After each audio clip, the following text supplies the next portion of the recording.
સ્વચ્છ ભારત મિશન અંતર્ગત ગુજરાત સરકારની સૂચનાથી ડભોઈ નગરપાલિકા દ્વારા નગરજનોને સ્વચ્છતા અંગે વધુ જાગૃત કરવા તથા માર્ગદર્શન પૂરું પાડવા શેરી નાટકનું આયોજન કરવામાં આવ્યું હતું, જે અંતર્ગત ડભોઈ કોલેજ ખાતે સ્વચ્છતા અને જનજાગૃતિ લાવવા નાટકનું આયોજન કરવામાં આવ્યું હતું, જેમાં કચરો ગમે ત્યાં ફેંકવો નહીં, કચરો હંમેશા કચરાપેટીમાં નાખવો, રોગચાળો ફેલાય નહીં તેવી ગંદકી કરવી નહીં, તેમજ નગરને વધુ સ્વચ્છ, સુંદર અને સ્વસ્થ બનાવવા તે અંગે નાટ્ય રૂપે નગરજનો જે સંદેશો પાઠવ્યો હતો। આ કાર્યક્રમ ચીફ ઓફિસર શ્રી જયકિશન તડવીની સૂચના મુજબ ડભોઈના જાહેર સ્થળો પર યોજવામાં આવ્યો હતો અને આવેલ કલાકારો દ્વારા શેરીના નાટકો અંતર્ગત નાગરિકોને કચરા વ્યવસ્થાપન અને સ્વચ્છતા વિશે જાગૃત કરવામાં આવ્યા હતા। આ કાર્યક્રમે ડભોઈના નાગરિકો અને યુવાનોમાં સ્વચ્છતા પ્રત્યેની સભાનતા વધી હતી, જે સ્વચ્છ ભારતના ધ્યેયને આગળ ધપાવવામાં મદદરૂપ થશે। આ કાર્યક્રમમાં નગરપાલિકાના સેનેટરી ઇન્સ્પેક્ટર મહેશભાઈ વસાવા, ભાવિસાબેન પરમાર તથા નગરપાલિકાની સેનેટરી શાખાના સબ ઇન્સ્પેક્ટર ઇકબાલભાઈ મંસૂરી,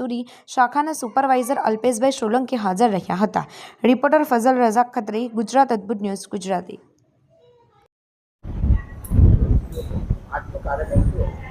સ્વચ્છ ભારત સ્વસ્થ ભારત કાર્યક્રમ અંતર્ગત ગુજરાત સરકાર શ્રી દ્વારા આજરોજ ડભોઈ કોલેજ પાસે એક કાર્યક્રમનું આયોજન કરવામાં આવેલું છે। એમાં ગુજરાત સરકારની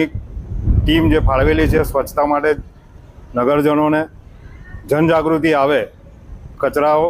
ગમે ત્યાં ફેંકે ના, ગંદકી ગમે ત્યાં કરે ના, એના માટે એક ટીમ ફાળવી હતી અને ટીમ દ્વારા એક સુંદર મજાનું આયોજન કરી ડભોઈ શહેરના નાગરિકોને જાગૃતતા લાવેલ છે અને આ કાર્યક્રમ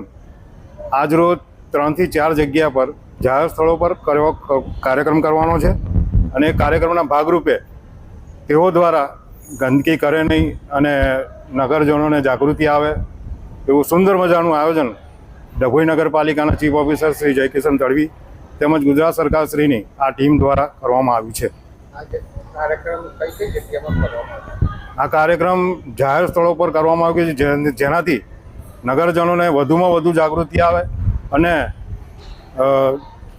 શહેરને સ્વચ્છ કઈ રીતના રાખવામાં આવે, તેમાં કઈ રીતના સહયોગ થાય એવા સ્થળો છે। આપણે કોલેજ પાસે રાખેલો છે,